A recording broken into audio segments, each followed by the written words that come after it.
Yeah.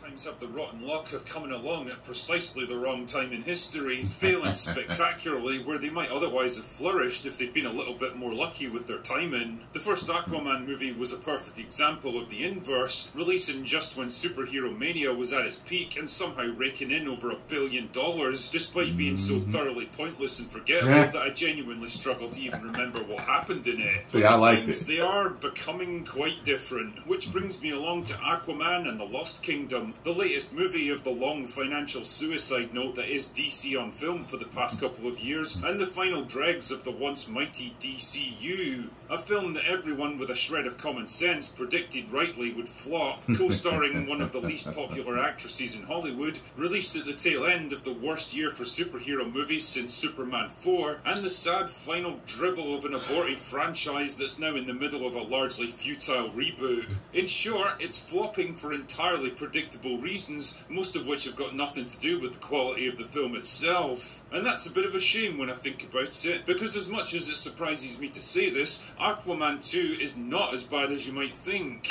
See? Now see how we differ there? I ain't mad at him, but he didn't care for the first one. I loved the first one. He's saying this ain't as bad as what you think, and I'm saying, oh, hell yeah, it's as bad as you think. Interesting. You serious? Yeah. I mean, it's not exactly good either, but at least it didn't make me despise the very concept of filmmaking like so much of the other garbage that's come out this year. The movie's set several years after the events of the first film. Aquaman is now the king. Yeah, I'd rather watch it than the Marvels. I'd rather watch it than Ant-Man and the Wasp: Quantumania. Yeah. I'd rather watch it than the Blue Beetle. And I see what he's saying, but yeah, to me it was bad.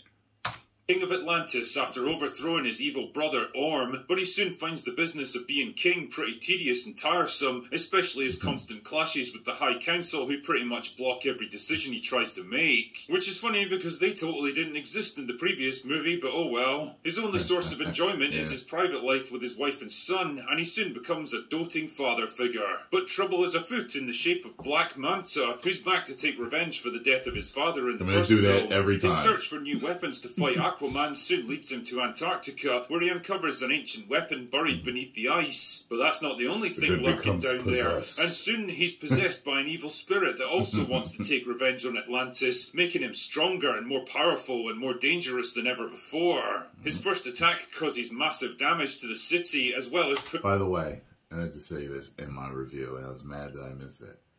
You watch this movie, every single time Black Manta is about to deal a killing blow on somebody, somebody stops him. And it literally happens like 4 times. 4 times. Can you imagine that? 4 times? It might even be more than that. But I think I counted 4 times. I was like, every time he's about to stab somebody in the chest, every time. Like, usually you only see that happen like once in a movie. You know, like the bad guy gets the upper hand on somebody. No! And then somebody hits him in the head or gets blasted from the back. Or, I wouldn't do that if I were you. You know what I mean? It was, I thought it was so stupid that they kept doing that with him. I was like, he should at least get something off on somebody.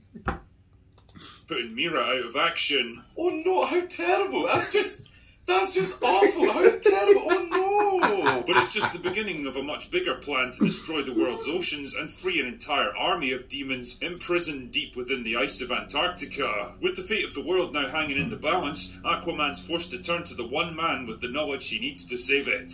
You know, providing anything even resembling a fresh perspective on Aquaman 2 is going to be a tough one, because basically everything I said about Shazam 2, Blue Beetle and Black Adam holds true here just as it did for them. It's a moderately entertaining, comprehensive... I'd rather watch it over Shazam 2 also. However, there's no way I would watch it over Black Adam. Black Adam I think I gave it 3. I think I gave it 3. Black Adam was definitely passable. I felt it was a little above average entertainment. They definitely think it could have been better. They could have done better with it, but yeah.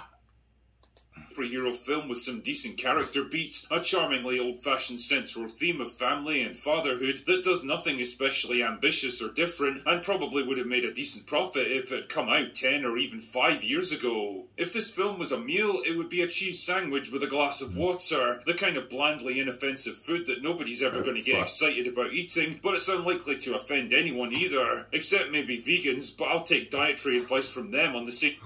I'll never eat a cheese sandwich. I've never understood people that eat cheese sandwiches. I'm like, well, isn't there supposed to be meat on there? I mean, I get it.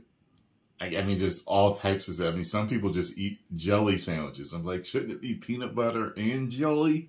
Some people just eat jelly sandwiches. I could eat just a peanut butter sandwich. But I always feel like the peanut butter is like the meat. It's like the base of the sandwich. But the jelly is the extra to give it some pizzazz, you know? But you do eat just a cheese pizza, but cheese pizza is not a sandwich. Some people eat just cheese by itself. I'd rather not eat cheese by itself, unless it's Polly-O string cheese. Remember when they came out? Sorry. Same day I take likability advice from Rachel Zegler. The point I'm trying to make here is that Aquaman 2's biggest shortcoming is probably its own lack of ambition and self-confidence. It's a film so afraid of doing something wrong that it doesn't do much of anything at all beyond the most basic, tried and tested story beats that have been done a million times before. Our main character faces an existential threat and has to team up with a former enemy to overcome it. He begins as a reluctant hero who shirks responsibility but slowly matures into his new leadership role, and along the way, the two men learn to work together and respect each other, ultimately putting aside their differences for the good of their own people. And I don't know, man, you'd think with nothing left to lose, they would have gone for broke here and tried something really crazy and outside the box. The first Aquaman was a good time to play it safe as a franchise. This is not. Like I said before, there's a core theme of fatherhood, family unity, and learning to forgive and atone for past mistakes that doesn't exactly rock the world of writing to its core, but also doesn't feel like some preachy postmodernist struggle session either. And fuck me, it's a nice change to see fathers depicted in a positive light in a mainstream Hollywood movie for once. You can definitely tell this one wasn't made by Disney. The only hot topic issue that the movie really tries to address is environmentalism and global warming. The villain's plot involves burning fossil fuels to raise the ocean temperature and melt the ice caps to release the evil demon army, and yes, the implementation is just as clunky and on the nose as it sounds. But again, ideas like this have been in movies for decades now, and somehow it manages to come across as less obnoxious and vindictive than other components of the message. Yes, exactly. The cast are mostly adequate in their roles. Like, I personally never looked at global warming as being part of a message that has been driving us nuts for years, because I think even when I was a kid, they were talking about global warming, so it was like, okay, like, you know. But I knew that because some people consider it part of the under the umbrella of woke, that it would irritate a lot of people. So, you know, it is what it is. But that didn't really bother me it didn't bother me at all, you know, about the movie. So, you know, but yeah, just want to put my 2 cents in about that. He's better than stuff like this. He at least gets to have a bit of fun this time around, and his chemistry with Jason Momoa is good. Speaking of which, Momoa does what he does best in this film, playing Jason Momoa. He's got the same kind of laid-back charisma that he brings to pretty much every role, but I don't know, man. His heart doesn't really seem to be in this one, either because of the endless reshoots or the simple knowledge that this movie was fucked from the beginning. But the thing everyone's probably wondering about is, how much of Amber Heard is in this movie? Well, probably more than you wanted, but less than you might have expected. You can very much tell where the reshoots kicked in because she gets ejected from the movie around the 30-minute mark and doesn't show up again at all until the finale, and even then she barely speaks more than a handful of lines. They've definitely cut her role down to the bare minimum without having to make a whole new movie, and although I don't imagine many people will be happy to see her at all, the plus side is that she doesn't really have much of a presence in the story. Ultimately, Aquaman 2 puts me in a weird place as a critic, because although it's not a terrible film on its own merits, I can't think of any real reasons to recommend it to people. It's a film that goes nowhere, does nothing new or different, doesn't really engage or challenge the audience, and doesn't provide enough stakes or gravitas to keep you invested in what's happening. In short, it's a thoroughly mid-superhero movie. I mean, I don't know, maybe if you're really bored or lonely over the holidays, it's a way to kill a couple of hours, I guess, but otherwise it's just another forgettable superhero flick in a year completely filled with them. And given the complete apathy towards it so far... As you guys know, 2.5 is mid for me. 2 is trash and below. It's like, no, I'm not, you know, it's a bad movie.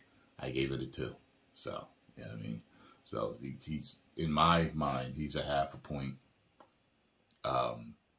You know, yeah, extremely mid. And that says something. It's like, you ever see guys talk about a chick and they'll be like, yo, she's straight extra average.